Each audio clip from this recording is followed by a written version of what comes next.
Dear students, आज हम मानव भूगोल की विभिन्न विचारधाराओं के बारे में अध्ययन करेंगे। मानव भूगोल की विचारधाराओं में हम उन विचारधाराओं को शामिल करते हैं जो मानव और पर्यावरण के संबंधों पर आधारित हैं, जो कि मानव और प्रकृति दोनों ही गतिशील तत्व हैं, अतः इनके संबंधों में निरंतर परिवर्तन होते रहते हैं।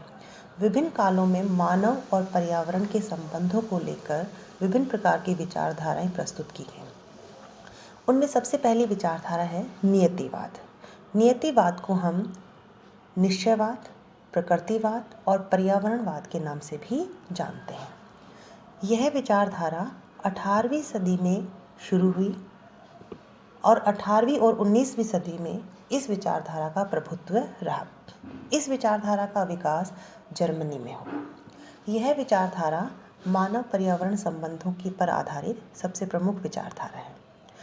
इस विचारधारा के समर्थकों को जियोक्रेट्स कहा गया, जिनमें प्रमुख हैं अरस्तु, स्ट्रैबो, विभिन्न अरब भूगोलवेत्ता, Montesquieu, Kant, Humboldt, Carl Ritter, Charles Darwin, रेडचर, डिमोलेंस, सैम्पुल, हंटिंगटन और भी बहुत सारे नियतिवादी विचारक हैं, जिनके बारे में हम आगे अध्ययन करेंगे।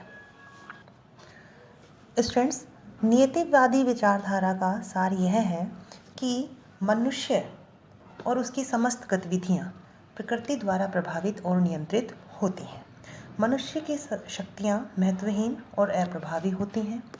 उसके शारीरिक, मानसिक, आर्थिक सभी प्रकार के विकास पर प्रकृति का प्रभाव पड़ता है। प्रकृति सर्वशक्तिमान है और मानव प्रकृति का दास है। इस प्रकार इस विचारधारा का पोषण जर्मनी में हुआ, इसलिए इसे जर्मन विचारधारा भी कहते हैं और यह प्रकृति की सर्वोच्चता को स्वीकार करने वाली विचारधारा है। अगले लेक्चर में हम नियतिवादी विचारधारा के बारे में विभिन्न भूगोलवेत्ताओं के विचार पढ़ेंगे।